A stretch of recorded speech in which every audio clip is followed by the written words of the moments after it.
के डोरी माताई मोला बांध ले, माया पीरित के डोरी माताई मोला बांध ले।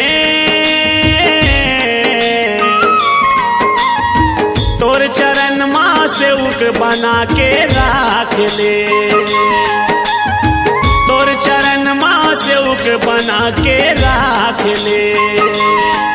तोर सेवा बजावत रही हूँ, मोर जिंदगी बहावत रही हूँ, तोर सेवा बजावत रही हूँ।